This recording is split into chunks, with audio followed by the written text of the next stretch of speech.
Pughe here. Today I'm doing the second in a series on arpeggios on the tune Autumn Leaves. Last time we did the arpeggios ascending. You can play the melody in second position on the guitar. There's a video on that on my channel, so please check that out. You can also play the scales in second position.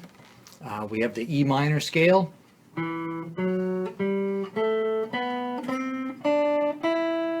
in second position, no stretches, no slides, no bends. And we have the G major scale also in second position, starting on the low G.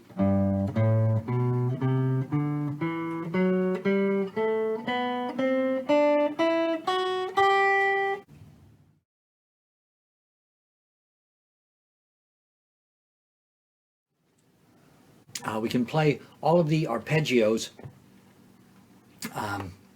almost all the arpeggios, out of this scale fingering. So that's what we're going to do, so that we aren't moving around.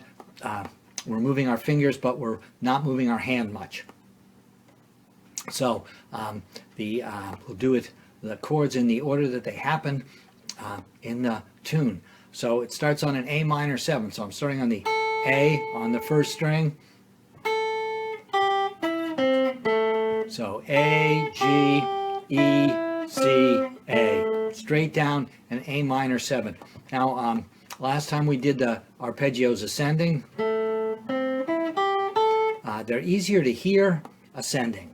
When you play them, starting on the high root and going down 1, flat 7, 5, flat 3, 1. It's not as intuitive. So it also seems to be a little bit more difficult to finger and to pick. Instead of the pick moving toward the floor, the pick is moving toward the ceiling. So it presents a series of challenges.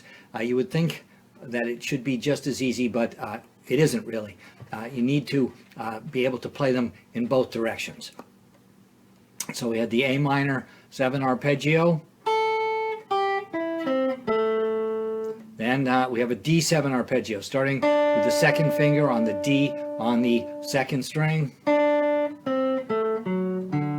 And then the G major 7, starting on the G on the first string with the second finger. C major 7, starting on the fourth finger. C on the third string. Now we have the F sharp minor 7 flat 5 arpeggio. So that has a complicated name, but it's straight out of the scale fingering. You don't need to stretch or move to get that, but you do have to roll the fourth finger. So we have an F sharp with the first finger, an E with the fourth finger, then C natural, that's the flat 5 with the fourth finger, so kind of roll between those two, and then we're down to the A, the flat 3, and then the lower F sharp. Now we've got a B7. The B7 has one note that is not diatonic, one note that is not in the key signature. So it has a D sharp. I'm going to play the D sharp on the first fret of the fourth string, so I'm going to play this entire arpeggio in first position, but no open string. So I've got a B with my fourth finger, an A with my second finger, fourth finger on F sharp, first finger on the D sharp, and then the second finger on the B on the fifth string.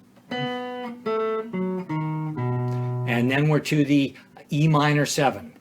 Starting on the E note on the second string with the fourth finger, and then it does it again.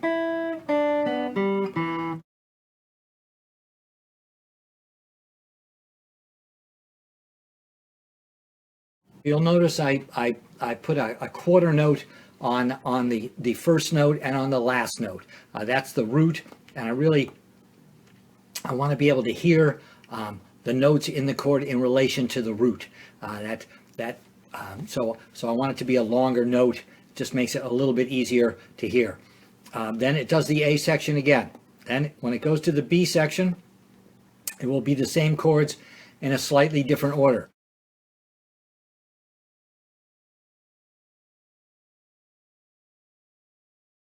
We'll have the F sharp minor 7 flat 5 to the B7, so I'm going to move to the E minor 7, 2 measures. Then the A minor 7 to the D7, and then 2 measures of the G major 7. Now we're going to the F sharp minor 7 flat 5 to the B7.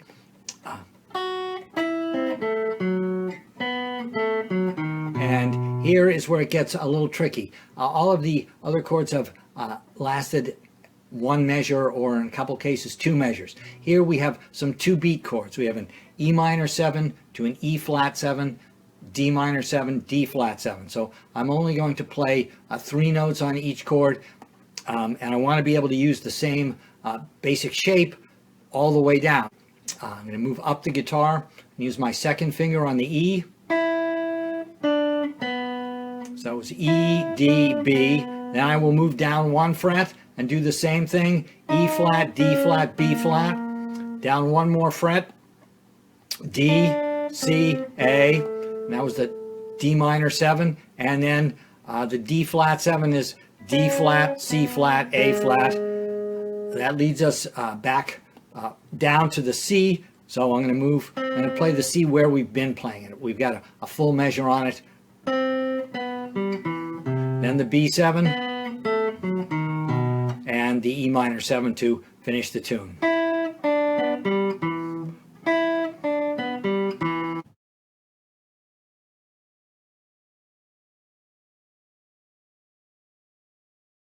Higher part there, where we moved up, it's really not technically difficult, but you need to be ready for it.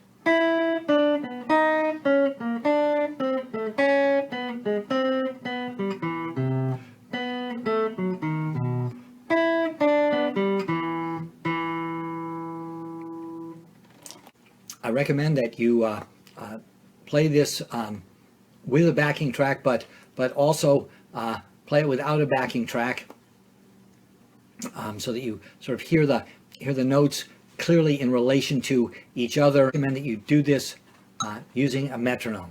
Set the metronome so that it's clicking on the 2 and the 4. I've got it that my metronome goes down to 40, so that means we're at a quarter note equals 80, but the metronome is clicking at 40. So 1, 2, 3, 4.